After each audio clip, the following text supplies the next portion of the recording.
ചുങ്കക്കാരും പാപികളും തിന്മ ചെയ്യുന്നവരും ആയ ഒത്തിരി പേരുടെ ഇടയിൽ നിന്ന് ഒരുവനെ ശിഷ്യനായി വിളിക്കുന്നത് ദൈവത്തിന് വലിയ പ്രാധാന്യമുണ്ട്. ദൈവം കൃത്യമായിട്ട് നമ്മളെ പഠിപ്പിക്കുന്നത് പാപം ചെയ്യാത്ത ദൈവം പാപികളുടെ ഇടയിൽ നിന്ന് പാപികളെ രക്ഷിക്കുന്നവനാണ്. പാപം ചെയ്യാത്ത ദൈവം പാപികളുടെ ഇടയിൽ നിന്ന് പാപമില്ലാത്തവനെ പോലെ പാപിയെ രക്ഷിക്കുന്നവനാണ്.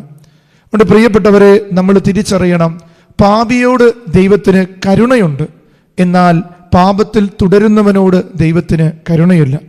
അതുകൊണ്ട് പാപം ചെയ്തതുകൊണ്ട് നമ്മളാരും ശിക്ഷിക്കപ്പെടണമെന്നില്ല. അനുദപിക്കാൻ അവസരമുള്ളത് കൊണ്ട് തന്നെ ഏതൊരു പാപിക്കും ദൈവസന്നിധിയിൽ അനുദപിച്ച് തിരിച്ചു വരാനുള്ളൊരു അവസരമുണ്ട്. മത്തായിയെ ദൈവ ലേവ്യരുടെ ആ ഒരു കൂട്ടത്തിൽ നിന്ന് വിളിക്കുമ്പോൾ, ആ ചുങ്കസ്ഥലത്ത് നിന്ന് വിളിക്കുമ്പോൾ, മത്തായിനെ വിളിക്കുമ്പോൾ അവിടെയുള്ള മനുഷ്യർ മുഴുവൻ നോക്കുന്നുണ്ട്, ഇവൻ എന്തിനാണ് ഈ ദൈവം വിളിക്കുന്നത്. വിളിക്കുക മാത്രമല്ല, അവൻ്റെ അനുതാപ ജീവിതത്തിൽ അവൻ്റെ ഭവനത്തിലേക്ക് ദൈവം തൻ്റെ പ്രിയ ശിഷ്യന്മാരെയും കൂട്ടിക്കൊണ്ട് കടന്നു ചെല്ലുന്നുണ്ട്. അവിടെ ഭക്ഷണം കഴിക്കുമ്പോൾ മനസ്സാക്ഷിയില്ലാത്ത, വിധിക്കുന്ന മനസ്സുള്ള ഒത്തിരി പേരുടെ ഇടയിലാണ് ഈശോ ഈ ഭക്ഷണത്തിനിരിക്കുന്നത്. അപ്പോൾ ഓരോരുത്തരും ചോദിക്കുന്നുണ്ട്, എന്തുകൊണ്ട് നിങ്ങളുടെ പ്രിയ ഗുരു ഇവൻ്റെ വീട്ടിൽ വന്നിരുന്ന് ഭക്ഷണം കഴിക്കുന്നു?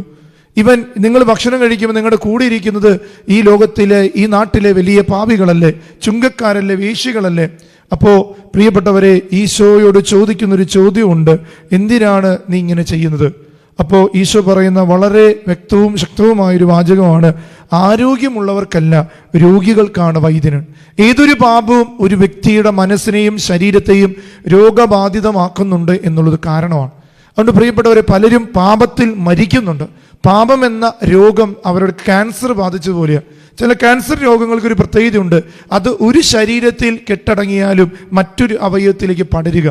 എന്നാൽ അതിന് കൃത്യമായ ട്രീറ്റ്മെൻറ്റ് കൊടുത്താൽ ചിലപ്പോൾ ആ ബാധിതമായ ബാക്ടീരിയ അടുത്തൊരു സ്ഥലത്തേക്ക് പ്രവേശിക്കില്ല.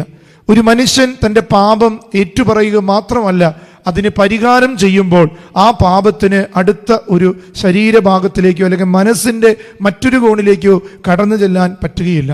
പ്രിയപ്പെട്ടവരെ, ഈശോ പറയുന്നുണ്ട്, പാപികളെ നമ്മൾ അവരോട് കരുണ കാണിക്കണം.